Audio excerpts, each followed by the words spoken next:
जी बिस्मिल्लाहिर्रहमानिर्रहीम, अस्सलाम वालेकुम। मैं हूं बिलाल अहमद। उम्मीद है आप सब खैरियत से होंगे। मेरे साथ मौजूद हैं फारूक समी। कई दिनों के बाद आए हैं, निजी मसरूफियात थी, छुट्टियों पर थे। और आज का जो रन डाउन है उसका आपको बता देता हूं कि कल ज़िमनी इलेक्शन जो हुआ था उसके बाद जो एमक्यूएम को शिकस्त का सामना है, और शिकस्त भी ऐसी कि जो कामयाब होने वाले उम्मीदवार यानी कि पाकिस्तान तहरीक इंसाफ के हैं उसके करीब करीब बहुत दूर तक भी कोई इशारा नजर नहीं आता एमक्यूएम पाकिस्तान का। तो इत्तलात ये है कि एमक्यूएम की लीडरशिप के अंदर इख्तलाफात हुए हैं, और इत्तलात ये हैं कि शायद शायद कुछ और मामला भी हुए हैं इसके साथ ही। 22 अगस्त 2016 को बीते तकरीबन कुछ 7 साल गुजर चुके हैं, और आज ये इत्तलात और अफवाहें थी कि 9-0 पर एमक्यूएम लंदन की जानिब से कोई एहतजाज किया जाना है या प्रोटेस्ट होगा। वो प्लान किया गया था या नहीं किया गया था, या पुलिस और रेंजर्स की जो नफरी वहां पर जमा हुई उसकी वजह से वो तमाम की तमाम जो प्लान है वो चौपट हुआ या मुलतवी कर दिया गया, मामला क्या है। इसके अलावा जहीर केस में कुछ चीजें ऐसी हैं जो शायद मेरा ख्याल है कि अब वक्त आ गया है कि उसके ऊपर भी बात किया जाना बहुत जरूरी है। तो फारूक समी मेरे साथ मौजूद हैं। कराची की सियासत के ऊपर भी बहुत गौर और बहुत यानी कि उनकी जो निगाह है पूरी की पूरी सियासी अमल के ऊपर बहुत तेज निगाह रखते हैं वो। फारूक भाई क्या कहेंगे? सबसे पहले हम इलेक्शन की बात करते हैं, फिर इमरान खान की गिरफ्तारी मुतवक्के है, फिर ये शहबाज गिल का मैं मामला आ गया आपका है, सवाल फिर जो है वो सुन नहीं पाया हूँ। अच्छा लेकिन फिर अगर आपने कराची की सूरत हाल पे बात की है, अगर मेरी आवाज़ आपको आ रही है, जी जी आ रही है। तो कराची की सूरत हाल पे जो ज़िमनी इलेक्शन हुआ है गुज़श्ता रोज़, और उसमें जो एक बहुत ही ज़्यादा, हम अगर इसको कहें, शर्मनाक शिकस्त, तो एक शर्मनाक शिकस्त का सामना करना पड़ा है। बिलाल साहब, मेरी आवाज़ सुन रहे हैं ना? जी जी सुनना।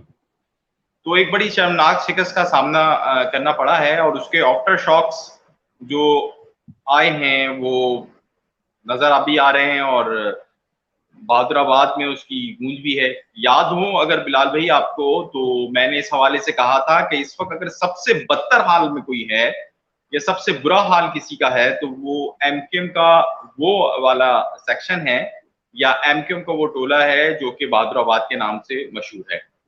हम जो बहादुराबाद की इस हवाले से बात करते हैं, तो अगर इसमें जो वर्ड यूज कर रहे या मैंने टोला है, थोड़ा सा सख्त वर्ड है, जहाँ आप भी इस पे एतराज कर चुके हैं, लेकिन मामला ये है कि एक सेक्शन डिवाइड होकर बना, और वो उसने बहुत सारे ऐसे लोगों को ओन नहीं किया जो कि एमक्यूएम के असल थे। आज हम्म। जो 7 साल से पहले की बात में मैं आपको बताऊं, जो झगड़ा फसाद और हुआ, अंदर की स्टोरी आपके पास भी है, आप भी इसमें जरूर इनपुट दीजिएगा। किसी ने इल्जाम लगाया कि फला तो एंकर खातून के साथ घूमता रहता है, वोटिंग करता रहता है, घूमता रहता है। किसी ने कोई इल्जाम लगाया, कोई कह रहा है तुम अमेरिका जाने की तैयारी कर रहे हो, और किसी ने कोई इल्जाम आयद किया। हम्म। और मुईद अनवर ने, जो जराए हैं हमारे, उनका ये कहना है कि मुईद साहब, ये जो जो कैंडिडेट थे, उनका ये शिकवा था कि सिवाय एक दो लोगों के कोई भी मेरे साथ खड़े होने को तैयार नहीं था, और हम्म। इलेक्शन कंपेन का हिस्सा नहीं था, सब अपने मजे कर रहे थे। और यही जो उनकी जो जो चीजें एमक्यूएम की, असल में एमक्यूएम की डिसिप्लिन जमात है, और एमक्यूएम में कुछ चीजें तय होती हैं, और हम्म। उसके ऊपर कमेटियां भी बनती हैं और दीगर चीजें भी होती हैं, तो उसी की एक हल्की फुल्की सी चीज आई सामने, और उसके ऊपर काफी ज्यादा लेदे हो गई है।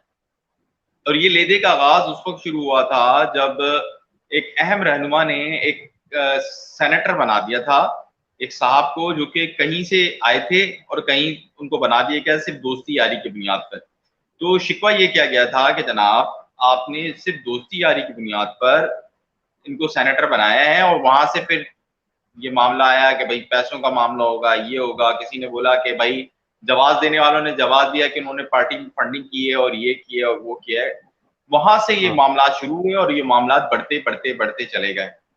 लेकिन जो एमक्यूएम की शिकस्त की सबसे बड़ी वजह है, जो हम और आप बैठ के यहाँ डिस्कस कर चुके हैं, वो यही थी कि जो भाई का जो खिताब था आखिरी बानी मुत्तहदा का, वो उसने हम्म। बहुत मानी रखे थे। आप लोगों को इतना अंडर एस्टिमेट ना किया करें, इदारों ने या दीगर लोगों ने उनको इतना अंडर एस्टिमेट किया कि वो समझ रहे थे कि जीत जाएंगे। खुद मेरे एक दोस्त हैं, उन्होंने बड़ी बड़ी शर्तें लगाई और वो उन दोस्तों से जिन जो ये कह रहे थे कि वो जीत जाएंगे, उम्मीद अनवर और जो हल्के के अंदर, कॉन्स्टिट्यूंसी के अंदर, या जो महाजिर कौम परस्ती की सियासत को समझते हैं, उनको अंदाजा है कि एमक्यूएम के लिए या जो कराची का मखसूस वोट बैंक है उसके लिए बानी मुत्तहदा किस कदर अहम है। और उनकी एक ऐसी जज्बाती तकरीर आने के बाद और चीज़ें होने के बाद हमें इस बात का यकीन था कि लांडी से अलहदा कोई हालात नहीं होंगे, और अगर अबाबीलों ने और दीगर लोगों ने साथ ना दिया और अगर कोई इलेक्ट्रिसिटी का ब्रेकडाउन नहीं हुआ, चीज़ें जो है वो हैंग नहीं हुई, तो फिर आप एक बदतरीन शिकस्त से एमक्यूएम को नहीं बचा सकते थे इस कॉन्स्टिट्यूंसी में। और बाकी जो हमने कहा था, अल्लाह का शुक्र है वो तस्दीक साबित हुए कि टीएलपी ने जो डैंड मारना था वो भी डैंड मारा। और आज क्योंकि 7 साल पूरे हो रहे हैं तो मैं बताऊं कि गुज़िश्ता रोज का जो इंतखाब है वो डॉक्टर फारूक सत्तार के लिए भी बड़ा अहम है।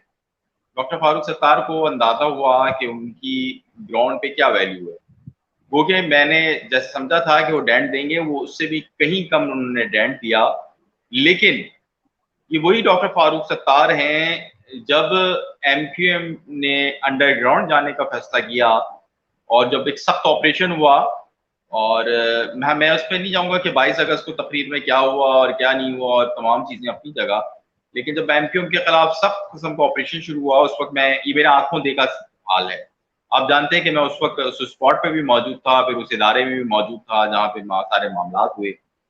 और जब ये सारी चीज़ें हो रही थी तो हम क्योंकि मुसलसल वो 6-7 दिन से बैठे हुए थे वहाँ पे कैंप लगा के, और अक्सर रोज हम चाय पी रहे होते थे सुबह बिलाल भी, और वो चल रहा होता था एक इंडिया के शायर हैं उनका कि ये जो हिजरत हमने की है उसका वो पूरा किस्सा बयान कर रहे होते थे। उन्होंने एक शायरी की थी, कुछ सुबह चल रहा होता था और उमूमी तौर पे वो पूरा किस्सा में बैठ के जो है वो चाय पीते हुए, अक्सर यूनिवर्सिटी से कुछ दोस्त थे इनके साथ चाय पी रहे होते थे हम, और वो सुन रहे होते थे जिसमें बता रहे थे कि तुम यहाँ तो हम सिर्फ एक प्याला लेके आए हैं, ये तो सिर्फ एक प्याला है, हम तो पूरी गंगा छोड़ आए हैं, हम तो वजू करके बैठे थे और अपना वो जानमाज छोड़ आए। पूरी वो एक हिस्ट्री उसमें बयान है हिजरत की, तो वो हम साथ ही चल रहे होते थे। तो उस दिन शाम को भी जब ये चीज़ें हुई और बड़े सारे लोगों ने जो कि जिनको मौजूदा हाल में वफा परस कहा जाता है, वो तमाम लोग ने ये तय किया कि हम अंडरग्राउंड हो जाएं।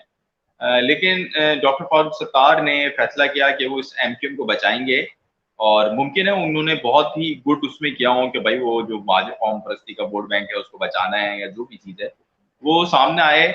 और ये जो मौजूदा बहादुराबाद वाला ग्रुप है उसको डॉक्टर फारूक सत्तार के तो कम से कम पाँव धो के पीना चाहिए, क्योंकि ये वो लोग थे जिन्होंने डॉक्टर फारूक सत्तार जब बाहर आए तो कोई उनके साथ खड़ा होने को तैयार नहीं था। हमने देखा ठाकुर जो थे, जो कि जिनकी तैनाती उस मीठा दर में थी, और वो उनको उठा के ले गए और वो बड़ा वाक़या हुआ, और उस पूरे वाक़े ने जो ठाकुर जिस तरह लेके गया उसने डॉक्टर फारूक सत्तार की सियासत पे भी बहुत डंड मारा। और जब डॉक्टर फारूक सत्तार को लेकर चले गए तो उसमें ये हुआ कि डॉक्टर फारूक सत्तार वहां से बात करके आए, यकीन दहानियां करा के आए, और उसके बाद जब असम्बली के अंदर एक करारदाद आई बानी मुत्तहदा के खिलाफ, तो वो भी डॉक्टर फारूक सत्तार और दीगर चीजों ने की। तो आप अब कुल मिला के ये कि 22 अगस्त आज का दिन डॉक्टर फारूक सत्तार बैठे होंगे तो उनको अंदाजा होगा कि इससे कबल उनकी मकबूलियत की वजह कौन था। और पूरी एमक्यूएम को भी अंदाजा हो गया है कि अगर लांडी में थोड़ा सा ब्रेकडाउन नहीं आता तो वो सीट भी उनको नहीं मिलनी थी, क्योंकि उस वक्त ताज़ा मामला था। तो शीरनी बांटने वालों ने बोला कि अभी अभी हमने शीरनियाँ दी हैं तो उनको भी थोड़ी सी दे दो, उन्होंने चख ली। ताहिर भट्ट हैं, ताहिर भट्ट कल ये कह रहे थे कि टॉफियां बंटने वाली हैं, थोड़ा सा इंतजार करें। हम कल पौने 3 घंटे लाइव सेशन में थे और ताहिर भट्ट जो है वो देख रहे थे और कह रहे थे कि अभी टॉफियां बंटने वाली हैं। और फारूक कल हमने आपको मिस किया, हमने मुसलसल 3 घंटे लाइव सेशन किया और जितना भी रिजल्ट था उसको हम देकर जो बराह रास्त इलेक्शन कमीशन ऑफ पाकिस्तान से आ रहा था, और चूंकि मैंने ये वादा कर लिया था कि मैं रिजल्ट दूंगा तो पता चलेगा डिले भी हुआ, तो खैर जो है वो सारा की सारा दिया। अच्छा ऑडियंस, एक चीज आई है और ये इतलात आ रही हैं, ये खबरें आ रही हैं कि कल जो ज़िमनी इलेक्शन हुआ है कराची में, उसमें जो बदतरीन शिकस्त का सामना है एमक्यूएम पाकिस्तान को, उसके बाद एमक्यूएम की जो क़यादत है और उसमें कुछ इख्तलाफात भी हुए हैं, कुछ तल्खियां भी हुई हैं, कुछ तल्ख जुमलों का तबादला भी हुआ है, और एक दूसरे के बारे में बहुत आप कुछ कहा। हमेशा आप हर चीज को इतना दबाते क्यों हैं? आप बताएं ना कि तल्ख कलामी और मामला तो बहुत आगे तक चले गए, आप इतना हल्का क्यों लेते हैं आप? नहीं नहीं, क्यों इतना देखें वो मामला? नहीं, हमारी शिकायत है आपका औलाद, आपको पता देखें चले। देखें देखें देखें, जो लोग भी इसमें है ना, देखें एक चीज तो एमक्यूएम की है, आप इसको माने, मिडिल क्लास लोगों की पॉलिटिकल जमात ये किसी जमाने में हुआ करती थी, अब नहीं है फारूक भाई। अब ये मिडिल क्लास नहीं है। इसके एमएनएस एमपीएस और इसके जो लीडरशिप इनकी है, वो 1-1 करोड़ रुपए की गाड़ियों में आते हैं। उनके जो घर हैं वो बाकायदा महल्लात हैं। उनकी फैमिलीज पाकिस्तान से बाहर सेटल्ड हैं। उनकी प्रॉपर्टीज पाकिस्तान से बाहर सेटल्ड हैं। ऐसे लोग जिनके पास पैसा भी आ चुका हो, आरामदेह जिंदगी की तमाम तर आसाइशें भी मौजूद हो, वो फिर अब धूप में नहीं निकलेंगे, पसीना नहीं बहाएंगे, वो दरी पर नहीं बैठेंगे, वो लोगों के साथ जुड़ेंगे नहीं। वो एन उस वक्त जब दरियां बिछ जाएंगी, कुर्सियां लग जाएंगी, स्टेज सज जाएगा, फिर उस वक्त आके बैठ जाएंगे। मुईद अनवर के साथ क्या हुआ है? मुईद अनवर बिल्कुल ठीक बात कह रहे हैं कि एमक्यूएम की जो कयादत है, वो इस हल्के में कयादत उस तरह उतरी ही नहीं है। भाई कैसे उतरेंगे? अब तो उनकी गाड़ियां तो देखें, आप उनकी गाड़ियां का जायजा लें। प्राइवेट बिजनेस है उनके, कारोबार हैं, सब चीजें चल रही हैं उनकी। तो उस आप देखें, ये अब वो वाली पॉलिटिकल पार्टी नहीं रही जो मौजूदा इनके पाकिस्तान है। तो यही तो वजह है। तो आज कह रहे हैं कि तल्ख कलामी भी हुई है, और यहां तक इत्तलात हैं कि वसीम अख्तर ने कहा है कि हमें सिंध हुकूमत से फौरी तौर पर वापस निकलना चाहिए, क्योंकि क्योंकि हमें जो सबसे बड़ा डेंट पड़ा है वो पीपल्स पार्टी की हुकूमत का साथ देने, इमरान खान की हुकूमत से निकलने का फैसला तो चले ठीक है, उनका एमक्यूएम का अपना भी हो सकता है, और फिर जो अबाबील्स भी हैं, फरिश्ते भी हैं जो उन्होंने फैसला करवाया नहीं करवाया, ये एक अलग बात है। लेकिन पीपल्स पार्टी की हुकूमत को ज्वाइन करना और सईद गनी का इस हल्के में आकर प्रेस कॉन्फ्रेंस करना कि एमक्यूएम के हक में हम बैठ रहे हैं, तो ये जो सबसे बड़ा डेंट पड़ा है ना एमक्यूएम को, ये वो डेंट है। और अच्छा, एमक्यूएम की कयादत इस वक्त बिल्कुल ठंडी बैठी है, सच्ची बात बताऊं मैं आपको। वो दूर परे भी वो कहीं से एग्रेसिव नजर नहीं आ रहे। अब एक आमिर खान साहब की एक वीडियो कल वायरल हुई है, बल्कि आज वायरल हुई है, कि वो वर्कर कन्वेंशन से कहीं खिताब कर रहे हैं। उन्होंने कहा कि एक जमाना था जब एमक्यूएम हड़ताल करती थी, तो हड़ताल के बाद दुकानें बंद हुआ करती थी, और हमने वो करवाना है दोबारा से। यानी कि शायद वो, मेरा ख्याल है कि वो जोश दिला रहे थे या इस किस्म की चीज कर रहे थे कि कारकुनान मोब को तैयार कर रहे हो।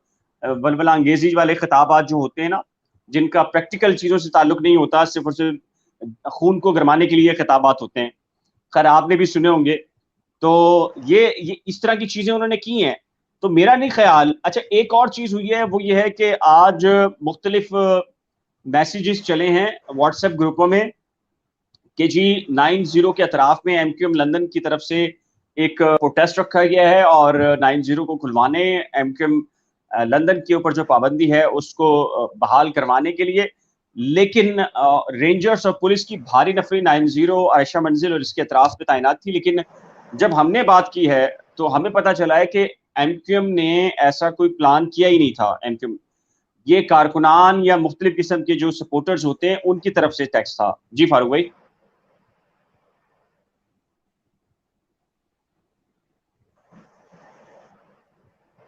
आपको मेरी आवाज आ रही है? जी जी, आ रही है। आपकी आवाज थोड़ी बीच में गायब हो गई जैसे। जी जी, आप कंटिन्यू करें। अच्छा, मैं आपको बताऊं कि जो आप ये कह रहे हैं ना कि इस हवाले से मेरे ख्याल में उनको आज जमा होने की जरूरत नहीं थी, और मुझे नहीं मालूम कोई ऐलान हुआ है तो मैं इससे बेखबर था अगर ऐलान हुआ है तो कोई। और जो कल जो उन्होंने शो कर दिया है 21 अगस्त को, देखें, एक तो चीज जो होती है कि आपका अपना वोट बैंक होता है, और वोट बैंक में एक मखसूस खालिस वोट बैंक होता है। खालिस आपके जो लोग होते हैं वो होते हैं जिनको चीजों का पता हो जाता है, उनको पता होता है कि क्या कामयाबी है और क्या नाकामी है। बहुत सारे लोग इससे लाइम होते हैं, दूसरे पे मीडिया वीडिया से आ जाता है। बाकी एक होते हैं लोग जो कैलकुलेशन रखते हैं, वो आपकी हरकत सकनात, पोस्टर, बैनर सबकी रिपोर्ट कर रहे होते हैं। तो उधर भी रिपोर्ट हो गया है कि भाई किसकी वजह से इतना बड़ा जो है वो अपसेट हुआ है, या किसकी वजह से बिल्कुल तवाजुन ही नहीं है मामले में, जी जी जी या जीत में तवाजुन नहीं है। गो जी के बात ये है कि मेरे ख्याल में बहुत अच्छा या खुशाइन नहीं है बहुत सारे लोगों के लिए महमूद हाँ बाकी मौलवी का जीतना, लेकिन अगर आप देखें तो एक मुनासिब आदमी है। तमाम कराची को उसका फायदा इसलिए नहीं है कि वो जाके वहां पे उन्होंने उसको रिजाइन ही करना है, एक चीज ये है। और दूसरी बात जो आपने ये जो मुझे बताई कि अभी जो सबके लिए आपने रखी बात के पीपल्स पार्टी से अलहदा होने का सोच रहे हैं, जिस वक्त सईद गनी ने ये प्रेस कॉन्फ्रेंस की तो लाइव फीड से मैं देख रहा था, चीजें आ रही थी, तो मैंने उस वक्त ही बोला था कि कहते हैं वो मुहावरा है उर्दू का कि नादान दोस्त से दाना दुश्मन बेहतर है। उसमें एक बड़ी स्टोरी भी है, कहावत भी है, कहानी भी है। बंदर है वो अपने बादशाह की हिफाजत करता था। वैसे खैर ये जो आमिर खान का आपने मुझे क्लिप दिया है और दीगर लोगों का भी क्लिपिंग्स आपने दी भी हैं, पढ़ी भी हैं, देखी भी हैं, खुद बैठे भी हैं, सुनी भी हैं। बड़े विजिट भी हुए कुछ सेक्टर ऑफिस के, और वहां पे कहा गया कि जनाब एसी निकाल दो, ये कर दो, वो कर दो। ये जो जिनकी आपने कहानी सुनाई है वो इस तरह की हरकतें करते रहते हैं। लेकिन सवाल ये है कि क्या वो साहब जो कि बात कर रहे हैं कि ये वो वक्त था और ये था वो था, तो उनसे पूछे कोई कि आप उस वक्त कहाँ खड़े थे भाई, आप किधर थे?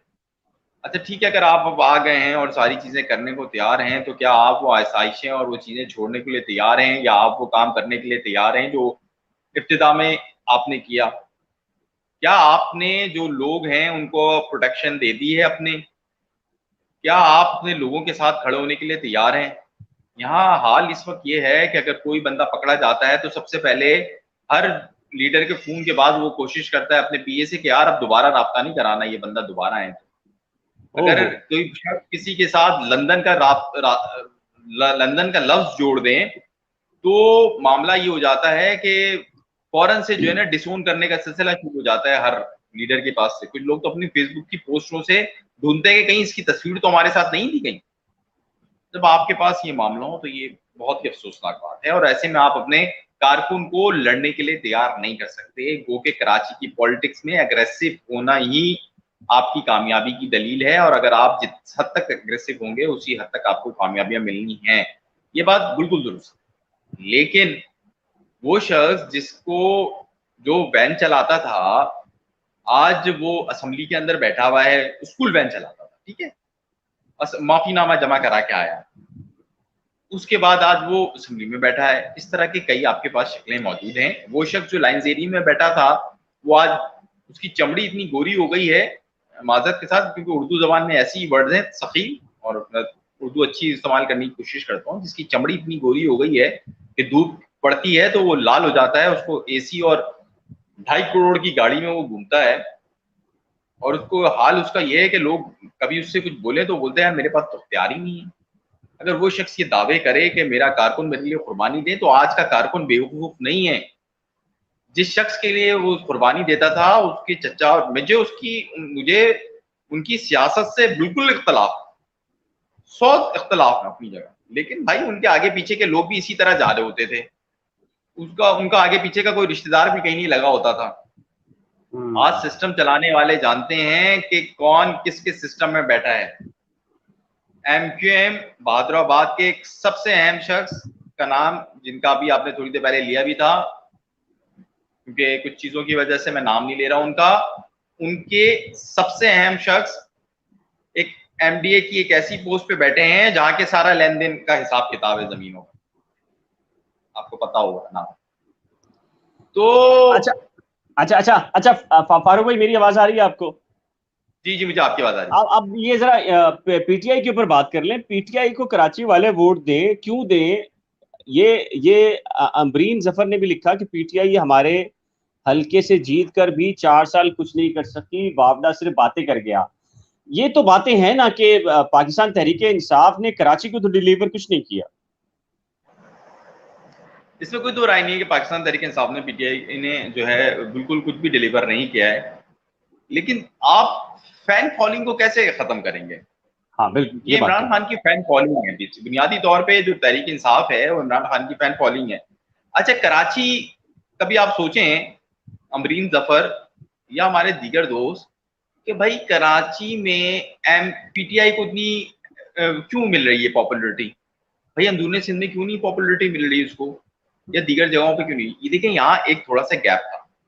अच्छा, ये गैप उन लोगों के लिए था जो वो बयानियां रखें, जो बयानियां जो बानी मुत्तहदा, या आप ये कह लें कि वो बयानियां जो सख्त बयानियां हैं रियासती इदारों की। पीटीआई इस वक्त वही इस्तेमाल कर रही है, लिहाजा उसकी फैन फॉलोइंग बढ़ी है। कराची के अंदर जो कराची वालों के शिकवे हैं, उनमें एक बड़ा शिकवा लोगों के रवैयों का है, जो उनके साथ बरता जाता है। यही रवैये जो है वो एमक्यूएम को तगड़ा करते थे माजी में, और आप इस तरह देख रहे हैं जिस तरह आप कह रहे हैं कि बाहर वीगो खड़ी है।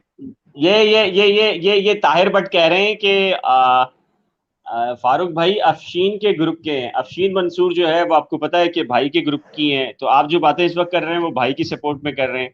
तो ताहिर भट्ट ये कह रहे हैं कि फारूक भाई अफशीन के ग्रुप के हैं। अरे ताहिर भाई, मैं तो भाई किसी ग्रुप का नहीं हूं। मैं एक बुनियादी तौर पे कराची की रियलिटीज के ऊपर बात कर रहा हूं, कराची की ग्राउंड रियलिटीज के ऊपर बात कर रहा हूं। आप देखें, एक शख्स जो कि क्योंकि कराची में ज्यादातर जो तबका है, जो कि वो तबका जिसकी हम बात कर रहे हैं, जो कि एमक्यूएम सपोर्टर है या मिडिल क्लास का तबका है कराची में, उनका मसला ये है कि वो तनख्वाहदार हैं। तनख्वाहदार की तनख्वाह उसके अकाउंट में आने से पहले उसके टैक्स कट जाते हैं। अब वो टैक्स लामहला देता है, वो के इलेक्ट्रिक के बिल भी उनके जॉब उनके किसी भी इलाके में जाए मिडिल क्लास के, वो नो उसमें होते हैं कि कभी भी उन्होंने बिल भी नहीं रोके होते हैं, कभी ये चीजें नहीं की होती। तो वो ये कहते हैं कि यार हम सारे टैक्सेस भरते हैं, ये भरते हैं, नाके पे पुलिस वाले का रवैया हमसे इतना बुरा होता है, हमें कोई बंदा पकड़ ले तो वो हमारी बैंड बजा देता है, हमसे बाद में पूछा जाता है और उससे पहले हमसे मुकदमा दर्ज हो जाता है। ये वो मसाइल हैं। बिलाल, आपको अगर सिंध हाईकोर्ट के एक बंदे का वाकया सुनाए। अच्छा फारूक भाई, आपकी आपकी आवाज जो है वो कट रही है, तस्वीर भी कट रही है, आप जाकर वापस आए। अरमान भाई ने ज्वाइन किया है हमें। अरमान भाई ये XY हैं, रेगुलर हमें सुनते हैं, देखते हैं। फारूक भाई आप जाकर आए, दोबारा से आए तो हो सकता है बेहतर हो जाए। ये के इलेक्ट्रिक के खिलाफ कोई अवामी मुहिम शुरू कराएं, जुल्म की इंतहा हो गई है, बिलों के जरिए गुंडा कह रहे थे, टैक्स नहीं जा रहा, कुंडा नहीं गुंडा टैक्स लिखना चाह रहे थे। ये क्या कहेंगे अरमान भाई? फिर उसके बाद बात करेंगे ये जो इमरान खान के खिलाफ मुकदमा दर्ज हुआ है, और फिर उसकी तरफ भी आएंगे थोड़ा सा। बिलाल देखिए, ये तो जो अवामी मुहिम की बात कर रहे हैं, तो अवामी मुहिम तो जमात इस्लामी ने काफ़ी अरसे से शुरू करके रखी हुई है, और के इलेक्ट्रिक के खिलाफ तो काफ़ी भरपूर मुहिम उन्होंने चलाई है। और जमात इस्लामी की जो इस वक्त जो पहचान बनी है वो के इलेक्ट्रिक के खिलाफ और पानी की फरहमी के लिए जो उन्होंने मुहिम चलाई हुई है, और कराची के मसाइल को जो पर बात वो कर रहे हैं, तो उसी वजह से उनको बल्दियाती इंतखाबात में भी काफ़ी पजीराई मिल रही है, और बल्दियाती इंतखाबात में भी उम्मीद है कि वो काफ़ी बेहतर अंदाज में आएंगे, और उनकी पोजीशन भी काफ़ी मजबूत है। जो कल उन्होंने रैली की थी उसमें भी अच्छे खासे लोगों ने शिरकत की थी। तो वो मुहिम तो चला रहे हैं, अवामी मुहिम भी वो चला रहे हैं, और लोग जो है वो उनको साथ भी दे रहे हैं। लेकिन मामला ये है कि के इलेक्ट्रिक जो है वो उसको शायद हुकूमत की सरपरस्ती हासिल है, या जो सरकर्दा अनासिर हैं या लोग हैं उनको उनकी सरपरस्ती हासिल है, और वो टस से मस नहीं हो रहे। आज तक जो है वो कराची इलेक्ट्रिक ने जो मुआहदे थे उन मुआहदों के तहत इन्वेस्टमेंट नहीं किए, और वो बल्कि जो नेशनल ग्रिड है उससे बिजली ले रहे हैं, अपनी बिजली खुद पैदा नहीं कर रहे हैं। इनको बिजली पैदा करनी चाहिए थी। मेरी आवाज आ रही है बिलाल आपको? आपकी एक्चुअली आपकी तस्वीर जो है बिल्कुल रुक गई है। तो मैं जो ये कह रहा था कि के इलेक्ट्रिक को जिस तरह से इन्वेस्टमेंट करनी चाहिए थी उन्होंने उस तरह की इन्वेस्टमेंट की नहीं है, और यही वजह है कि कराची में बिजली का बहरान शदीद से शदीद तर होता जा रहा है, क्योंकि डिमांड बढ़ती जा रही है और बिजली उतनी है नहीं जितनी कि लोगों को ज़रूरत है। और अब जो ऐसे इलाके जिनमें बिजली का एग्जेम्पशन था, जहाँ पर बिजली नहीं जाती थी, अब वहाँ पर भी बिजली 4-4, 5-5 मरतबा जा रही है, 1-1, 2-2 घंटे के लिए। तो ये बिजली के इलेक्ट्रिक की जो है वो बदतर पॉलिसी और बदतर कारकर्दगी की तरफ निशानदेही है। और जब तक जो मुजाहरे करने से, सड़कों में मुजाहरे करने से अब कुछ नहीं होगा, जब तक जो गवर्नमेंट के ऊपर प्रेशर नहीं आएगा, गवर्नमेंट की सरबस्ती जब तक इससे नहीं वापस ली जाएगी, क्योंकि गवर्नमेंट उनको सब्सिडाइज भी कर रही है। ये बिल भी ले रहे हैं, बिल के प्राइसेस भी बढ़ा रहे हैं और गवर्नमेंट इनको सब्सिडाइज भी कर रही है। भाई किस मस में आप बाद में आप सब्सिडाइज करते हैं और फिर आप नेशनल ग्रिड से बिजली क्यों दे रहे हैं इनको, या आप इनसे क्यों नहीं कहते हैं कि ये बिजली पैदा करें, जबकि इन्होंने मायदा किया हुआ है। अरबों रुपए का इन्होंने जो है वो इन्वेस्टमेंट, अरबों रुपए इन्होंने कमाए, इन्वेस्टमेंट इन्होंने करोड़ों को भी नहीं किए, कर ही नहीं रहे हैं इन्वेस्टमेंट। और हर चीज पे जो है वो हर थोड़े दिनों बाद जो है वो नेपरा के पास पहुंच जाते हैं कि जी हमारे फ्यूल चार्जेस की मद में पैसे बढ़ाए जाएं क्योंकि हमने जो है वो फर्नेस ऑयल जो है यूज किया है। तो भाई आप फर्नेस ऑयल यूज करें या गैस, आपको आप गैस पे यूज कर चलना चाहते हैं, फर्नेस ऑयल आपको जो है फर्नेस ऑयल पे बिजली बनानी थी, लेकिन आप हमेशा फर्नेस ऑयल पे जाते हैं और कहते हैं कि जी फर्नेस ऑयल के पैसे बढ़ गए हैं, हमें जो है वो एडजस्टमेंट के फ्यूल एडजस्टमेंट के चार्जेस दिए जाएं। इस वक्त बिलाल बिजली का जो बिल है ना, अब फिर मजीद इससे और महंगा होने जा रहा है। और ये अभी फ्यूल एडजस्टमेंट चार्जेस जो है वो मई के अभी अभी अप्रैल के लिए उन्होंने लिए थे, ना अभी करें मार्च के, यार, ना अब करें अप्रैल यार, के लेंगे। जी जी, ना अब करें, अप्रैल के ना लेंगे, करें। अप्रैल के बाद फिर आगे दोबारा जा रही है फ्यूल एडजस्टमेंट चार्जेस मजीद लेने के लिए और मजीद इसको जो है वो बढ़ाने के आप लिए। फिक्र न करें अरमान भाई, इन्होंने यूनिफॉर्म का खर्चा भी लेना है आपसे। ये कि अभी हाँ, 42 रुपए का, जी हाँ, आप फिक्र ना अभी करें, 42 रुपए यूनिफॉर्म का का, खर्चा। ये अभी बयालीस यूनिफॉर्म का क्या है, ये यूनिफॉर्म का क्या सीन है, ये पहले ये तो यूनिफॉर्म सुन का? लें, पहले ये तो सुन लें कि 42 रुपए का भी यूनिट चल रहा है टोटल, और अब जो है हाँ, ये 50 रुपए का करने जा रहे हैं। इनका इरादा ये है कि हम पूरा 50 रुपए का करेंगे राउंड फिगर में। तो जब और 50 रुपए सर का ये, यूनिट हो जाएगा तो आपका बिल अभी मजीद 4-5 हजार रुपए बढ़ जाएगा जो आता है। वो सर ये बता दें, ये यूनिफॉर्म के चार्जेस हमसे क्यों ले रहे हैं? ये यूनिफॉर्म क्या है? सर अभी तो यूनिफॉर्म के चार्जेस ले रहे हैं, अभी तो देखें और क्या क्या लेंगे। मतलब मस्जिदों से जो है वो टीवी लाइसेंस के चार्जेस ले रहे हैं, तो फिर अब आपसे यूनिफॉर्म के चार्जेस ले लेंगे तो ऐसा क्या हो जाएगा। मस्जिदों से जो है वो टेलीविजन लाइसेंस फीस ली जा रही है। आप मतलब हद है, इस्लामिक कंट्री है ये, इस्लामी मुल्क अच्छा है मैं, ये, यहाँ पर मस्जिदों से टीवी लाइसेंस की फीस ली जाती है यार, हद है यार। यार मतलब क्या बाबा क्या मजाक है। भाई, हम अरमान किस भाई, कौन सा, एक मिनट, एक फारूक भाई, फारूक भाई, यार ये TV licence, PTV TV licence है, पीटीवी पीटीवी जी जी जी जी। पीटीवी कौन देखता है? पीटीवी देख कौन रहा है? पीटीवी तो कोई नहीं जी हाँ देख रहा। बिल्कुल। और पीटीवी और कोई नहीं देखता, लेकिन हम पैसे दे रहे हैं बिल के अंदर। हम पैसे दे रहे हैं, बिल के अंदर पैसे मतलब दे रहे हैं, बिल्कुल पैसे मतलब दे रहे जाहिर हैं। है ये तो मतलब इंतहाई नाजायज। जी फारूक, क्या कहेंगे आप? पहले तो आपने बोला ना पीटीवी कौन देख रहा है उसके पैसे देने, बत्ता है भाई, देना पड़ेगा, ये रियासती हाँ, बत्ता है। यही है, सही अच्छा बात है, ठीक है, हकीकत है। दूसरा आप ये कह रहे हैं ना, ये मुस्लिम लीग नून कह रही थी, इसका बड़ा इल्जाम था मुस्लिम लीग नून का और जो मौजूदा हुकूमत है उसका, कि जनाब ये जो आरिफ नकवी साहब हैं कि इलेक्ट्रिक के जो हेड हैं, ये सारा जो धंधा वंदा है ये सारा उनका है, और ये जो बिजली को इलेक्ट्रिक को जो बड़ी अय्याशी मिली थी ये इस हवाले से थी। तो अब कहाँ है भाई, अब तो इमरान खान भी वो है पकड़ में आपकी, आपके सब कुछ आपके पकड़ में, ये कहाँ है मुस्लिम लीग नून की हुकूमत? ये कहाँ है ये तादी सारे जो कह रहे थे कि भाई जनाब जो कराची में जो इनकी गुंडागर्दी है वो विफाक की वजह से है, तो अब तो विफाक तब्दील हो गया है ना, तो विफाक तब्दील हो गया है, तो इधर देख के इलेक्ट्रिक को लगा। मसला ये है कि सबकी जेबें भरी गई हैं भाई, सबकी जेबें भरी हैं, और जिनकी जेबें भरी हो फिर वो बात करने।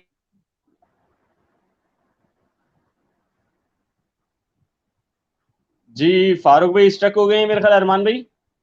जी हाँ बिल्कुल बिल्कुल, मुझे भी यही लग रहा है कि फारूक की आवाज फारूक नहीं भाई आ रही है। जाकर दोबारा आए, फारूक भाई जाकर बिल्कुल। दोबारा आए, और फिर हमको मेरी आवाज, लेंगे।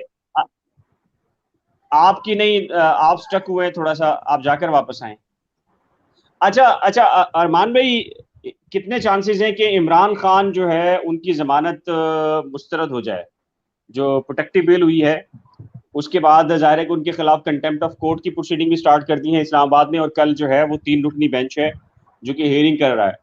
तो ये कितना खतरनाक होने जा रहा है पाकिस्तान तहरीक इंसाफ के खिलाफ, और देखिए इसका हमने कल भी बात जो, की थी बिलाल, और इस पे इसका इसका इसका जो है वो इम्पैक्ट कराची पर क्या पड़ेगा? देखें बिलाल, कल भी इस पे हमने बात की थी कि अगर इमरान खान को ये गिरफ्तार करते हैं या जो इनकी बेल है इसको मुस्तरद कराते हैं या जो भी है, इसका इम्पैक्ट सिर्फ कराची में नहीं पूरे पाकिस्तान पर आएगा। और मैंने आपसे कल, हमने तो कल ये इतना तक कह दिया था कि कल ये दमादम मस्त कलंदर हो जाएगा फिर पूरे पाकिस्तान में। इस वक्त जो वेव है, हम्म, जो इस वक्त जो लोग हैं वो पीटीआई के साथ हैं और बहुत जज्बाती हद तक जो है उनके साथ हैं। तो जो जब जब जज्बाती मामला आ जाते हैं तो फिर वो ये नहीं देखते, फिर वो सिर्फ लीडर को देख रहे हैं और किसी को नहीं देख रहे हैं। लीडर जो कह रहा है बस वो सही है, लीडर जो कह रहा है उसी पे अमल करना है। और अगर लीडर को ही गिरफ्तार कर लेते हैं तो फिर जो है ये तो पूरे पाकिस्तान में आप जो है वो गैर जमहूरी मामलात में जो है वो उनको दावत देंगे फिर। जो गवर्नमेंट है, जमहूरी हुकूमत अभी जैसी भी है, जो जमहूरी हुकूमत इसको कह रहे हैं, तो इसका भी जो है वो फिर धड़न तख्ता हो जाएगा अगर इमरान खान को गिरफ्तार करते हैं तो, क्योंकि फिर अच्छा, पूरे पाकिस्तान में लॉ एंड ऑर्डर की सिचुएशन ऐसी खतरनाक होगी कि अल्लाह हाफिज अलमान। क्या कह रहे हैं फारूक भाई, आप थोड़ा हंस रहे हैं? अरमान भाई, आपको लगता है कि हुकूमत गिरफ्तार कर रही है? नहीं, मैं वही तो कह रहा हूँ। मेरा क्वेश्चन है वो आपका, आप तो बोल से ही वापसता है, वो बेचारा जमील रो रहा था। ओ, एक मिनट हाँ। या फारूक भाई, ये थोड़ा सा बताएं, कराची नहीं बल्कि पूरे पाकिस्तान के जो सहाफ़ी हैं या सहाफ़ती तंजीमें हैं, वो जमील फारूकी जो गिरफ्तार हुआ है उस पर सहाफ़ियों ने बड़ी रिजर्वेशन अख्तियार की हैं। वो ये कह रहे हैं कि जमील फारूकी पहले तो वो सहाफ़ी नहीं है, एक यूट्यूबर है। दूसरा, जमील फारूकी माजी, देखें, जमील फारूकी के साथ ठीक हो रहा है गलत हो रहा है एक अलग बात है, लेकिन जमील फारूकी ने भी माजी के अंदर जो सीनियर तरीन सहाफ़ी हो, सियासतदान हो, उनके खिलाफ बिलो द बेल्ट जाकर गुफ्तगू की है। तो आज उनके साथ खुद हो रहा है ये सारी चीजें, और ये वो मजाक उस वक्त उड़ाया करते थे लोगों के, आज उनके साथ खुद हुआ है। अच्छा, मैं जिनको पता नहीं उनके लिए बता रहा हूँ, क्योंकि साथियों को, ट्रेड यूनियंस को लोग इस तरह जानते हो या नहीं जानते हो। तो मेरे कॉन्टैक्ट है, फिर जारी बात है, हम इस वक्त खुद इस क्राइसिस से गुजर रहे हैं, तो हमारे बहुत सारी जगहों पे लोगों से कॉन्टैक्ट हुआ है। तो सहाफती तंजीमों ने इस पर अभी जो है मोहतात रवैया अख्तियार की हुई है, और उन्होंने इस हवाले से कोई वाज़े जो है वो अपनी पॉलिसी का ऐलान नहीं किया, लेकिन वो आपने जो बात की है वो बिल्कुल दुरुस्त की है। तमाम सहाफती तंजीमें इस हवाले से यही राय रखती हैं। और मैं तो बताऊं आपको, मैं एक जगह बैठा था, वहां पे 3-4 दोस्त, उन्होंने थोड़ा सा हमदर्दी का इजहार किया, लेकिन एक दोस्त थे हमारे, वो जरा भाई लोग भी थे और थे भी अच्छे पक्के वाले जर्नलिस्ट, उन्होंने बोला अच्छा हुआ साला, ठीक है। उसकी वजह ये थी कि आपने जब पावर में थे या आप ताकत में थे तो आपने यही किया। अच्छा, फिर जब इस हवाले से, क्योंकि आजकल मुसलसल ही राब्ते अच्छे दोस्तों से हैं, मैंने ऐसी जो कि बिल्कुल ही पाकीज़ा लोग हैं उनसे पूछा, तो उन्होंने मुझे, पाकीज़ा लोगों ने बोला कि भाई हमारा बच्चा था, हम जो चाहे करें, तुम कौन होते हो, ये तुम्हारी सहाफत, तुम कौन सी सहाफत किस दिन का है, कब उसने सहाफत की है, मुझे बताओ कौन सी प्रेस कॉन्फ्रेंस में बैठा था। अब उसने जब ये वाली बातें की तो मैंने भी 2 मिनट के लिए सोचा, तो उन्होंने बोला भाई इसका मैं तुम्हें बताऊं, इसका डॉन न्यूज से सफर का आगाज हुआ था, और ये एक रोड शो से लड़का हिट हुआ, और इसको यहाँ तक हम इसको लेकर आए हैं, हमारा बच्चा है, हम उसको जानते हैं। वो है जो कि जमील फारूकी के, मैं उस शख्स, उन लोगों की दोस्तों की बात कर रहा हूँ जो कि जमील फारूकी के हमदर्द हैं या उनके खैर ख्वाह हैं। उन्होंने बोला कोई मसला नहीं है, अच्छा है, सीख जाएगा, समझ जाएगा, उसके लिए ये भी बहुत अच्छा अमल है। तो मैंने जो उनके खैर ख्वाह हैं जमील फारूकी की, ये उनके मुंह से सुना है। अब मैं क्या करूँ, मैं किसी इदारे पे नाम नहीं ले रहा, पहली बातें कर रहा हूँ भाई, ना मैंने किसी इदारे का नाम लिया है और ना मैंने किसी को मैं बता रहा हूँ कि जो जमील फारूकी के खैर ख्वाह हैं, उन्होंने कहा अच्छा है, बच्चा इसी मौके पे आंसू निकाल ले, रो ले, कोई गम नहीं है। इसकी वजह यह है कि जरूरी है था कि इसको थोड़ा सा बताया जाए, क्योंकि जो जबान इस्तेमाल हुई जो कि एफआईआर के अंदर शामिल है, अली गालिबन चांडू साहब हैं साउथ के जज साहब, उन्होंने उनका रिमांड पे दिया है राहदारी, और उसमें मैंने वो एफआईआर के डॉक्यूमेंट्स जो जमा कराए गए वो खुद पढ़े हैं, वो रिमांड पेपर भी खुद पढ़ा है। तो वो जो जबान जमील ने भी इस्तेमाल की, वो उसको इस्तेमाल नहीं करनी चाहिए। वो ये यही बात हम कह रहे हैं, ये बात हम भी कह रहे हैं, ये बात हम भी कह रहे हैं। देखिए, हम ये बात कह रहे हैं, 2000 केस में क्या मसला था, गैंग का हुआ, गैंग नहीं था, दीगर चीजें हुई जिसपे हमने एतराज किया कि भाई देखें, आपके पास एविडेंस हो तो बोले ना, जैसे 2000 केस में गैंग का तस्वर नहीं था, गैंग आ गया, तो इसी तरह आपने बिना एविडेंस के उन लोगों पे जिन्होंने उनको जो गिल साहब को उठाया था, वो जो भी हो, गिल साहब को उठाने वाले कानून नाफिज करने वाले। अच्छा, जहीर केस की, फारूक, जहीर केस की जहीर केस बिल्कुल मुख्तलिफ है, चलें उसकी बात अलग है बिल्कुल, लेकिन यहाँ मामला जैसे कि इमरान खान साहब ने वो बात की, क्या कहते हैं इसकी, जुडिशल मजिस्ट्रेट साहबा का नाम लेकर बात की, तो हमने उस वक्त भी मजम्मत की कि ठीक है, जज्बात के अंदर आप बात कर सकते हैं, लेकिन इस तरह का बयान देना किसी भी पार्टी के सरबराह की तरफ से वो गलत है, आम कारकुन गलत। जी जी, देखिए, मैं जो बात कह रहा हूँ उसको, ठीक है, आपकी मैं राय का एहतराम करता हूँ। हुआ ये कि जमील फारूकी और 2-4 यूट्यूबर्स ने ये बात की, और उसके बाद जो कि एंकर्स भी हैं, मुख्तलिफ बड़े चैनल्स जी में जी एंकर है, छोटा चैनल नहीं है बोल न्यूज, क्यों अरमान भाई? लेकिन बिल्कुल सही बात है। उसमें हुआ कि जब उन्होंने ये बात की आज तो उसके बाद उसको जब से कोट किया गया, उसको कोट किया इमरान खान और दीगर बड़े रहनुमाओं ने, और कोट करके बोला कि हमारे पास ये सहाफियों ने भी ये बात कह दी है, और जो इदारे इन्वेस्टिगेट कर रहे हैं वो इस नेक्सस पे भी कर रहे हैं कि ये भी होता है कि एक बंदा बोलता है, एक प्रोग्राम करता है, दूसरा उसके ऊपर करता है, और उसके बाद फिर पूरी इन्वेस्टिगेट वो एक जो है वो बयानिया तश्कील दिया जाता है। तो बहुत सारी चीजें हो रही हैं, उनमें से एक चीज ये भी थी। काम बहुत अफसोसनाक है। फैसल भाई जो कि साबिक जंग में आपके आई थिंक कुलीग भी रहे हो शायद, जंग में वो इंफॉर्मेशन टेक्नोलॉजी से उन्होंने एक बीट से आगाज किया था, आज का रैंकर पर्सन है बोल के, और उन्होंने उनका जो इंटरव्यू किया वो आया, मुझे बड़ा दुख हुआ वाकई में। और उसके बाद अच्छा अच्छा, फैसल अजीज फैसल भाई की बात कर रहे हैं जी, फैसल अजीज भाई की बात फैसल कर रहे अजीज हैं। भाई ने जिसका इंटरव्यू लिया, मेरे ख्याल में वो जिस तरह का वो इंटरव्यू आया, मेरे ख्याल में नहीं आना चाहिए था। एक बच्चा, एक लड़का रो रहा है, मतलब गैर मुनासिब है। स्किप हो अच्छा जाएंगे। अच्छा अच्छा अच्छा अच्छा, इसमें अब जी अरमान भी कुछ कह रहे थे, आप रुक गए। नहीं, बस अब बाकी सारी बातें फारूक भाई ने कर दी हैं। तो अच्छा देखिए, मेरा भाई, हमने मेरा ख्याल है कि जो अरमान भाई को आप बोलने नहीं दे रहे हैं। जी जी जी अरमान भाई, आप या कंटिन्यू बस करें। मैं इतना ही कहूंगा भाई कि देखें, जो भी है इजहार राय की आज़ादी जो है ना, उस पर इस तरह से पाबंदी कोई भी हो, ये तरीका जो है वो इस तरह से लेके जाना, देखें आपको पददूब है, आप पहले एफआईआर करें, जो तरीक़ेकार है उस तरह से गिरफ्तार करें। इस तरह से गिरफ्तार करके उठा के ले जाना बिल्कुल, और बताना नहीं, घर में भी पता नहीं चल रहा है और हर जगह किसी भी जगह पता नहीं चल रहा है, तो ये थोड़ा जो है वो मायूब सा है। इजहार राय की पाबंदी हर एक के लिए होनी चाहिए, और जो भी लोग बोल रहे हैं उनको अपनी देख कयूद जो हद है, हदूद और कयूद का अंदाजा होना चाहिए। जो प्रेस है वो मादर पिदर आज़ाद नहीं है, उसकी भी जो है उस पर भी कुछ पाबंदियां लागू होती हैं, प्राइवेसी है, लाइबेल है, और दीगर मामलात हैं, वो तमाम चीज़ें लागू होती हैं।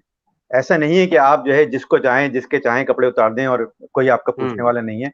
जो ये जहीर बात सही केस है, या ऐसा क्यों जो हुआ है? दुआ, देखें मैं यहाँ पर एक कहूंगा, जैसे फारूक ने कहा जहीर और दुआ केस का जो हवाला दिया था उसने, मैं बिल्कुल सही दिया था। जहीर केस। जहीर और जी जी, दुआ, जहीर केस। जहीर केस का, जहीर केस, जहीर का जी जी जी जी जी सॉरी, जहीर केस का जो है मामला, वो जहीर केस में हुआ ये है कि वो प्राइवेट केस है, वो प्राइवेट जी लोग हैं, वो जो है वो इस तरह के वो रियासत नहीं है। जब आप प्राइवेट लोगों को इस तरह से बगैर सबूत के बात करने के आदी हो जाएंगे, तो जब रियासत अगर कोई काम कर रही है इस तरह, कोई उन्होंने इस तरह का कोई काम किया है कि कहीं गिरफ्तारी हुई है, या कोई आपको ऐसा काम रियासत को जो अच्छा नहीं लगा है, आप उस पर भी इस तरह से जो है वो चढ़ाई करेंगे, तो फिर वो सारे सबूत भी मांगेगी रियासत, और फिर रियासत बताएगी, बोलेगी कि भाई आप ये जो है वो आपने जो जो कुछ कहा है आप इसको साबित करें आकर। और अगर आप साबित नहीं जी। कर सकते तो फिर अंदर चलें, जरा ड्राइंग रूम की सैर करें, हम आपको अरमान ड्राइंग रूम की सैर करा के लाएं। ये वो मैं ये असल ड्राइंग में रूम तो क्या कोर्ट होता की है? hearing करता हूँ ना, कवर। ये ड्राइंग रूम क्या अरमान होता मैं है? तो कोर्ट की hearing cover करता हूँ, क्या कपड़े भी उतारे थे क्या? ये क्या चल रहा है, ये मुझे नहीं पता, थोड़ी सी डिटेल। आपको सब पता है फारूक। ये ड्राइंग रूम में क्या है अरमान में, ये ड्राइंग रूम कौन सा होता है? ये ड्राइंग रूम तो सबको पता है, अब तो पूरे पाकिस्तान को पता है ड्राइंग रूम क्या होता है। आप तो जो है वो ऐसे बन रहे हैं जैसे आपको ड्राइंग ड्राइंग रूम के बारे में पता नहीं है। चित्रोल के बारे में भी आपको पता है और ड्राइंग रूम के बारे में भी आपको पता है।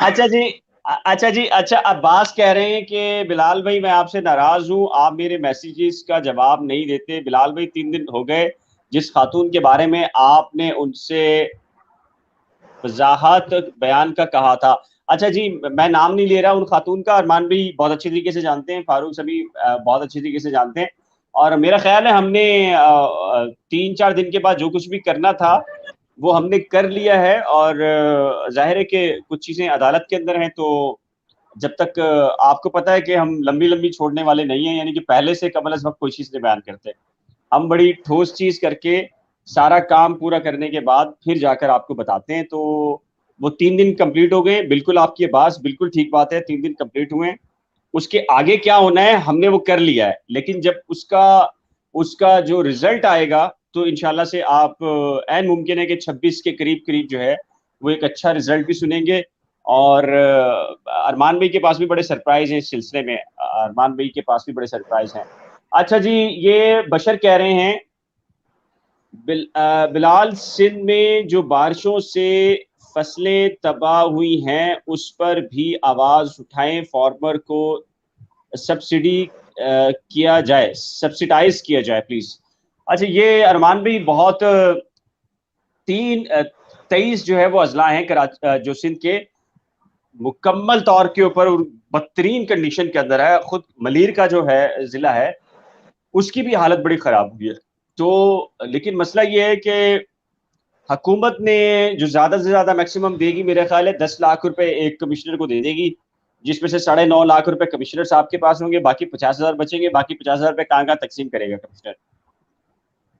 हाँ, 22 अजला है बिलाल, और जो 23वां जिला है जिला मलिर, उसकी 2 देह हैं जिनको उन्होंने आफतजदा करार दिया है। पूरे मलिर को उन्होंने आफतजदा करार नहीं दिया। तो इसमें जो हमने आज व्लॉग भी किया है, मैंने और फारूक ने मिलकर हमने व्लॉग भी किया है इस पर, और काफ़ी तफसीली व्लॉग है जो तबाहकारियाँ हो रही हैं और जो गवर्नमेंट जो है इस मौके पर जो है वो सीएम साहब गए हैं, और सीएम साहब ने जो है जाके दौरा किया है। तो बारिशों का सिलसिला तो काफ़ी पहले से शुरू हो चुका था, तबाही का सिलसिला भी काफ़ी पहले से शुरू हो चुका था, और ये पहले इकदाम किए जाते हैं, बाद में जो फिर तो लकीर को पीटा जाता है और कुछ नहीं होता। ये पहले इकदाम कहाँ थे? पहले क्या कर रहे थे? अब तक क्यों सो रहे थे? गवर्नमेंट अब तक क्यों सो रही थी? पहले इकदाम क्यों नहीं करते हैं? ये पहले से पुल क्यों नहीं बांध लेते? ये सारा जो है कॉस्मेटिक मेजर्स हैं जो इस वक्त किए जाते हैं कि जी बाद में जो है वो हमारे यहाँ, मैं एक मिसाल दूंगा कि हमारे यहाँ जो रोड ट्रैफिक एक्सीडेंट्स होते हैं ना बिलाल, उनमें जो मरने वाले होते हैं उनको 20-20 लाख रुपए या 10-10 लाख रुपए दे दिए जाते हैं, और करोड़ों रुपए जो है वो इसी में बांट देते हैं।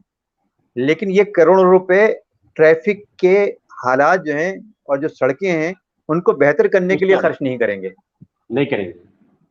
लोगों के मरने पर जी लोग अपनी जिंदगियां गंवा देंगे, उस पर वो पैसे खर्च करेंगे, लेकिन लोगों की जिंदगियां बचाने के लिए सड़कें सही करा दें उस पर पैसा खर्च नहीं करेंगे। नहीं अरमान भाई, ये जो बारिशें हो रही हैं इसमें जो वुज़रा निकलते हैं 3-3 करोड़ रुपए की गाड़ी में निकलते हैं, जो टी शर्ट और ट्राउजर पहना होता है वो दुबई से खरीदा होता है, किसी का मलेशिया से पानी आ रहा है, किसी का फ्रांस से पानी आ रहा होता है, वो गाड़ी से उतरते हैं, फुटेज बनवाते हैं और चले जाते हैं। बिल्कुल सही बात है, यही है। और बड़ी बड़ी गाड़ियों में, महंगी गाड़ियों में 3-3 करोड़ की गाड़ियां होती हैं, ये इसमें जाते हैं। इनको तो पता नहीं चलता कि गड्ढे कहाँ हैं और कहाँ नहीं है, और कहाँ सड़क खराब है कहाँ नहीं है, क्योंकि गाड़ी इतने अच्छे शॉक ऑब्जर्वर होते हैं उसके कि उनको तो पता नहीं चलता कि कहाँ सड़क खराब है और कहाँ नहीं है। तो ये सड़कें कहाँ सही करेंगे ये।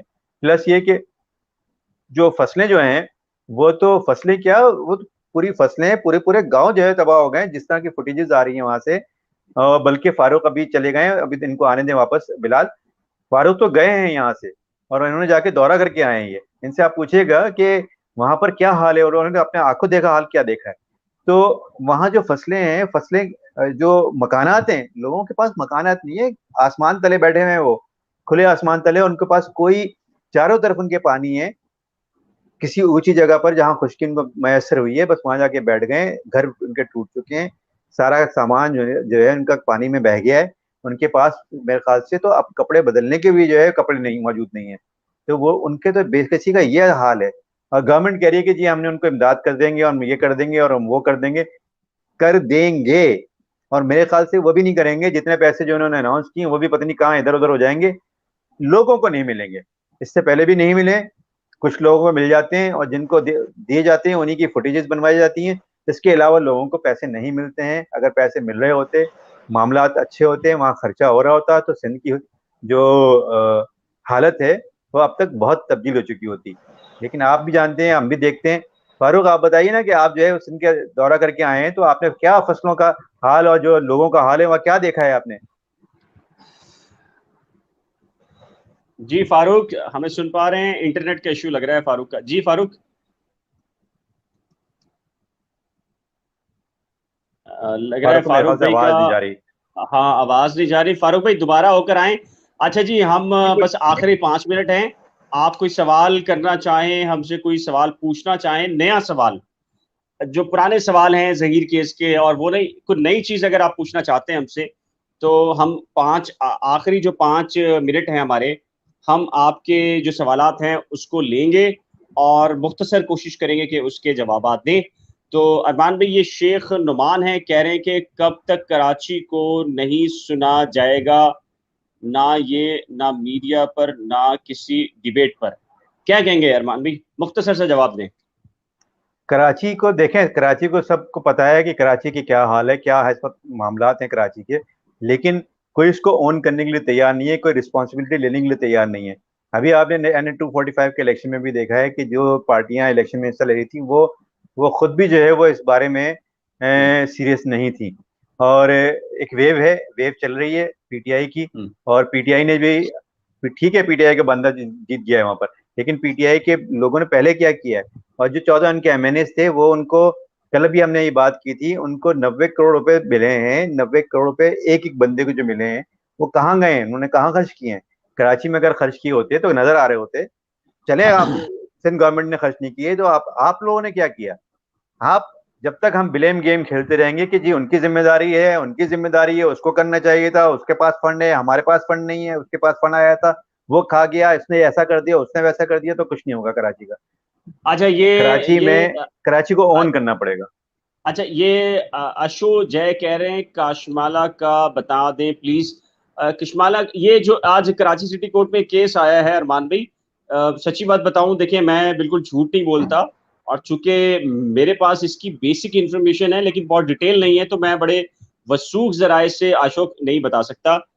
तो मैं इस पे कल आपको बहुत दो तरफा जो डिटेल्स हैं, कोर्ट से लेकर, जब तक मेरे पर डिटेल नहीं आती मैं बात नहीं करता। इवन कि मैं अपने टेलीविजन चैनल्स के ऊपर भी खबर छोड़ देता हूं, लेकिन अगर खबर की अथेंटिसिटी के ऊपर इशू होता है तो हम खबर छोड़ देते हैं। तो बिल्कुल हम आपको बिल्कुल दो नंबरी नहीं करेंगे और आपको गलत इन्फॉर्मेशन नहीं देंगे अशोक। कश्माला का जो केस है, सच्ची बात है, हम इतने मसरूफ थे, मैं खासकर, कि मैं बिल्कुल नहीं देख पाया। कल इंशाल्लाह से हम आपको डिटेल में बताएंगे। बशर कह रहे हैं आप में से मोस्ट सीनियर जर्नलिस्ट कौन है? जी, अरमान साबिर साहब मोस्ट सीनियर जर्नलिस्ट हैं हमारे दरमियान में से। और अच्छा जी, डेडमैन ऑफिशियल कह रहे हैं कि अगर इमरान खान की तकरीर इंसदाद दहशतगर्दी के ज़मरे में आती है तो जो लोग कंटेनर पर मौजूद थे वो सहूलतकार हुए, और उनके लिए क्या करेंगे? जो कराची में तो तालियां बजाने पर गद्दारी का नाम दिया, ये दोहरा मयार कब तक? ये है जी, बस इस पे आपकी बात बिल्कुल ठीक है, और जो आपका एहसास है वो हमारा भी यूँ समझ लीजिए कि एहसास है। अच्छा जी, इसमें से, अच्छा, ये शेख नुमान कह रहे हैं कराची की स्ट्रॉन्ग आवाज़ डीएचए दब गई, जो जुल्म है बाइकॉट जीता पीटीआई नहीं, दिस इज फैक्ट। जी, आपकी राय है जी, हम इसको बात करते हैं। मेरा सवाल ये, अफशीन कह रही, सवाल मेरा ये है कि कप्तान जेल जाएगा? कप्तान साहब, हमें नहीं लग रहा फिलहाल जेल जाते हुए, इसलिए कि उन्होंने प्रोटेक्टिव बेल ले ली है, 4-5 दिन की बेल ली है, और 4-5 दिन के अंदर वो कोर्ट में पेश हो जाएंगे, और कंटेम्प्ट की भी चल रही है। मेरा ख्याल है कि माफ़ी मांग लेंगे। जो जो मेरी असेसमेंट है कि इमरान खान साहब जो है, अरमान भाई, मैं ये कह रहा हूँ कि मेरी असेसमेंट के मुताबिक इमरान खान साहब जो है वो कल इस्लामाबाद हाई कोर्ट में वजाहती बयान देकर माफी मांग लेंगे। क्या समझते हैं आप, ऐसे ही है? देखें, कुछ मैं इस बारे में कुछ नहीं कह सकते कि वो माफी मांग लेंगे। हो सकता है वजाहती बयान दे दें और अदालत उनके वजाहती बयान को एक्सेप्ट भी कर ले, माफी मांगने की हो सकता है शायद, हो सकता है फिर माफी भी मांगना पड़े उनको। मैं इस पे श्योर नहीं हूँ कि क्या करेंगे वो। आपका आपका अपना अपना अपनी राय है आपकी। अच्छा जी, अच्छा, ये एक सवाल है कि जी एमक्यूएम लंदन के जो कायद हैं अल्ताफ हुसैन, उनके केस का क्या हुआ? स्टिल नॉट प्रोग्रेस, कुछ नहीं है अपडेट। सच्ची बात है, मैं झूठ बिल्कुल नहीं बोलूँगा। जो एप्लीकेशन है वो अभी पेंडिंग है, और उसमें अभी तक एमक्यूएम लंदन की तरफ से बाकायदा फरीक बनने के हवाले से, अच्छा जी, ताहिर भट्ट कह रहे हैं यू टर्न ले लेंगे। मेरी प्रिडिक्शन ये है जी, मेरी प्रिडिक्शन ये है कि मेरी प्रेडिक्शन ये है कि कल वो कंटेम्प्ट ऑफ कोर्ट में एक वजाहती बयान देंगे और कहेंगे कि मेरा कहने का मतलब ये नहीं था और मैं ये कहना चाह रहा था और ये समझा गया है। तो उसके ऊपर कंटेम्प्ट ऑफ कोर्ट है, वो जो है वो डिस्पोज ऑफ हो जाएगी। तो मेरा ख्याल है उसी के अंदर केस जो एफआईआर है उसी के अंदर जो है वो उसको, मेरा ख्याल है। अच्छा जी अफशीन, गलत बात है वैसे। अफशीन क्यों आप हमें मरवाना चाह रही हैं भाई? क्या कह रही हैं? अच्छा, खूब चाट लेंगे अफशीन आप शरारत कर रही हैं। अच्छा, एम शकील कह रहे हैं बिलाल भाई फारूक भाई ने भाई कहा, अल्लाह भाई की हिफाजत फरमाए, आमीन। जी आमीन। अच्छा जी, अब ये भाई किसको कहा? अमरीन जफर कह रही है न्याजी एक्सपर्ट है, ये जो यू टर्न की बात की थी और वो जो चाटने वाली बात की थी उसकी बात कर रहे हैं। अच्छा जी, चले जी, बहुत शुक्रिया आप सबका और लाइव सेशन देखने के लिए। चूंकि अब 1 घंटा हो गया और हमने ये कोशिश होती है कि आप लोग आएँ और हम हल्के फुल्के अंदाज के अंदर चिट चैट भी करें, इंफॉर्मेशन भी शेयर कर लें।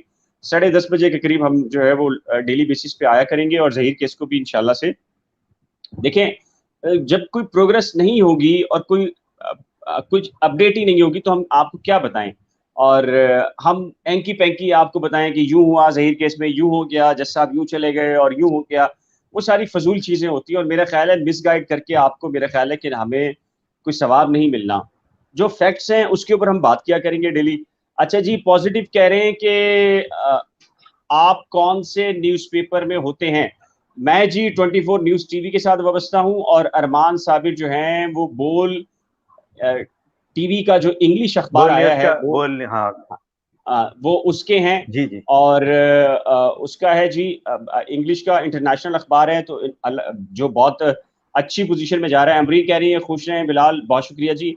महबूब राना कह रहे हैं कि बिलाल भाई आप गुड और गरत, पता नहीं गुड और गलत, पता नहीं क्या समझ में नहीं आ रहा। अफशीन कह रही है हाँ जी अल्ताफ भाई आ रहे हैं।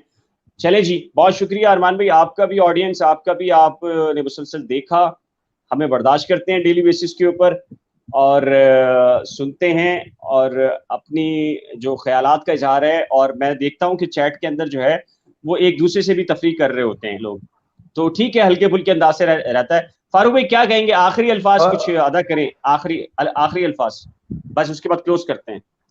आज के सेशन के आखिरी अल्फाज। यार मैं जी जी आखिर अच्छा यार वो अभी इतने बड़े हुए नहीं होंगे उठाए थे। जी वो जी मैं बात ये कह रहा था कि जो ओवरऑल अगर मैं बात करूं उसके ऊपर सिंध के ऊपर यकीनी तौर पर उन्होंने बात कर दी कि उसके अलावा कोई और बात हुई है तो मेरे इल्म में नहीं है क्योंकि मैं बीच में डिस्कनेक्ट हुआ हूँ। ताहम ये कि ओवरऑल अगर हम बात करें तो ये तीसरा एक ही महीने के अंदर दूसरा बड़ा पावर शो था जो कि बानी मुत्तहिदा की टीम ने किया। पहला पावर शो था वो जो 14 अगस्त के रोज हुआ और उसके बाद ये दूसरा पावर शो था जो,